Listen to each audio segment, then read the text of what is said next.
Hey there, everybody. How you doing? Professor Rotundi is Professor Rotundi back again. Professor Rotundi is back again to talk a little bit more about random. I'm here again, as usual.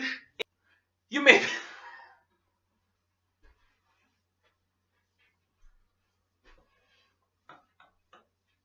This isn't so fucking a mess, man.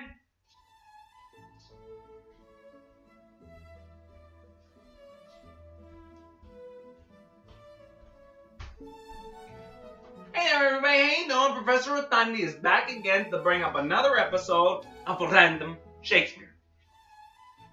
Now, I've been in many arguments over what the validity of online dating is on the community and the impact it has on the people around us.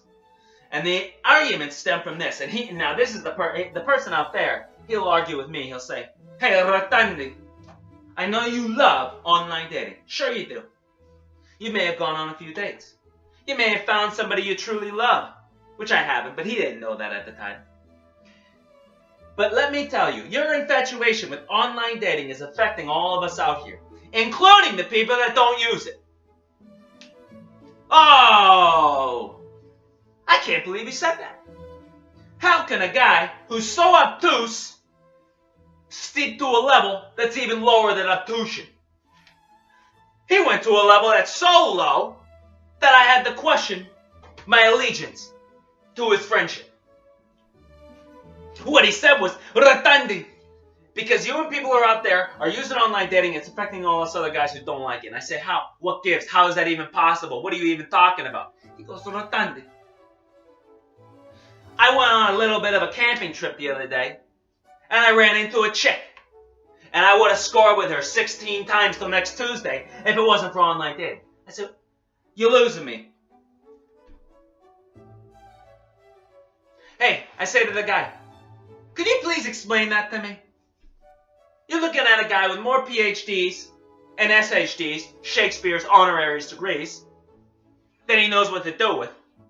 Please explain to me how that interaction with that girl where you said you were not going to get laid by her had anything to do with me and my infatuation with flipping through chicky wikis at night before I go to sleep, or try to go to sleep because I'm an insomniac, you know?" He goes, "No problem, I'll explain it to you right now. She did not want to score with me," and this is what he said, this is what he told me, "because she was dating someone." Okay, woo! You explained it to me good there. And he said, "Wow, Rotundi, quit with the sarcasm for like 5 seconds, would you?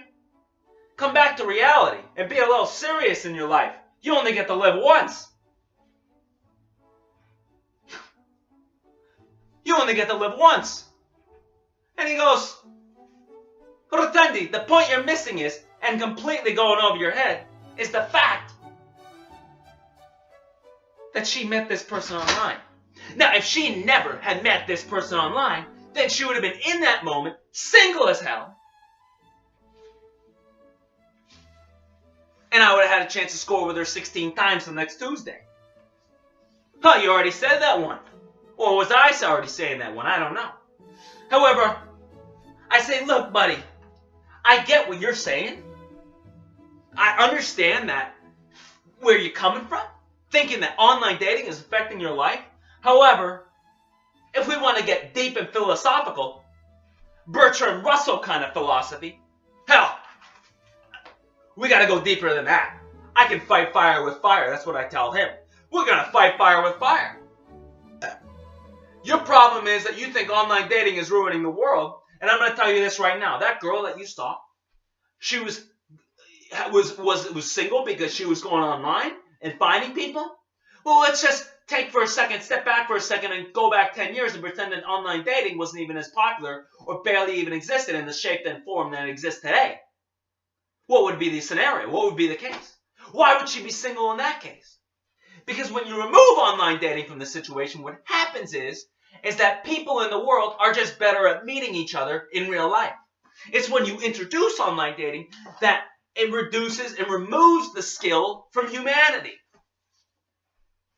Give people a gun and they forget how to fight with a sword. Give people a sword and they forget to fight with their hands. Remove people's hands and hell, they have trouble even evolving from one species into the next. All right, forget about that last point there, but the other ones kind of made sense. You know what I'm saying? You know what I'm saying? And he says, Professor Othedi, you're making a good point. Maybe I was totally wrong in the first place. And I say, you know what? I'm not done with you yet. You think I'm done with that point? I'm not even close to done with you.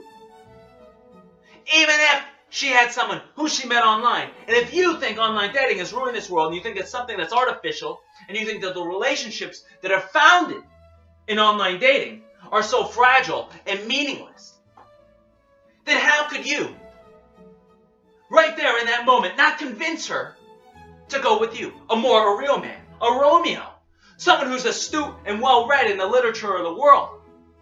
How could you not convince her in that moment to change her mind between online artificiality and someone who's standing right next to her, looking her in the eyes and saying, look, baby, I love you? How can you not? I blew his mind away with that. He had an epiphany right in that second. And he ran right out of the door. He went right onto social media, tried to remember her name, tried to look up all his friends he had on Facebook, to track her down, to call her up, and say, look, honey, I know we met months and months ago, and you've probably forgotten me by now. But I was a guy, when I first saw you, it was love at first sight. Come to me in my arms, and let's go run away into the sunset. Together we'll make babies, have sex every night.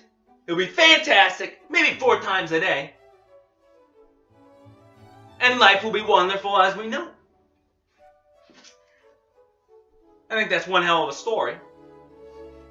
And I was glad that I could be a help to my buddy in that time of need. Because clearly he was losing his mind, thinking about or dwelling on a moment that happened months and months ago. So I got to deal with online dating, and I got to go back to it. Because I know it's the thing for me. I know it's the way it's going to help me find somebody. Because online dating is essentially not just quick and easy, but also to the point.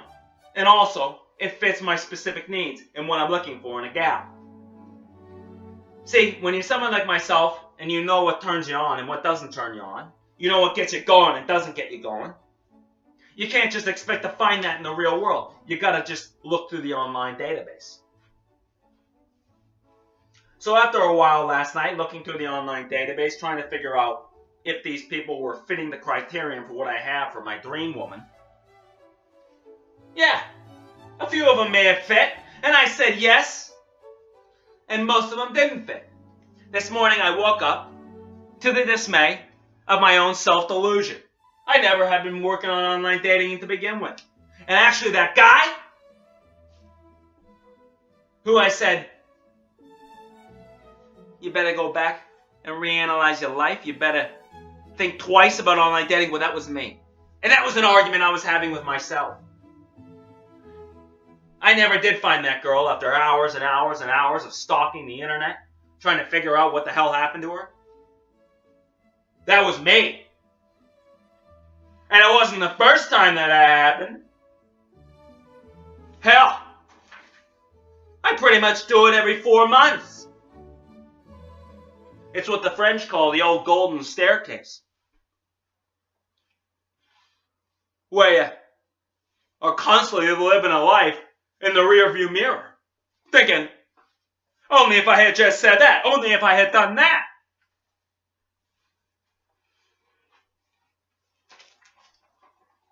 Today on Shakespeare, we have a special random sentence from one of my least favorite plays.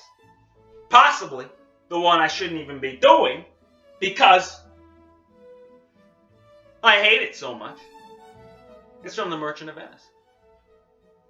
This is where the poor man says, it's from The Merchant of Venice. This is where the poor man says, go! Draw aside the curtains and discover the several caskets to this noble prince.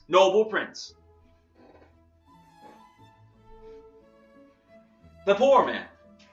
The poor man says, go move the curtains. Because what kind of life are we living? A life enshrouded by darkness? A life behind some kind of privacy act? Hidden behind a cell phone? No, he wants you to discover on your own. Just like that Professor Rotundi told to that guy who was actually the same person as himself. It was just two people having the same conversation. Luckily, no one was around to notice what was going on there. Hell, he was saying to them, draw aside the curtains. Draw aside this digital crap. And go discover in real life what has to be done. The curtains, clearly, a word meaning obstacle, artificial obstacle. And discover the several caskets to this noble prince. Now, the noble prince has several caskets. What's going on with them? Well, that is the whole shebang shaboom. If you figure out the noble several caskets, then, if you figure that out, then maybe you get the girl of your dreams.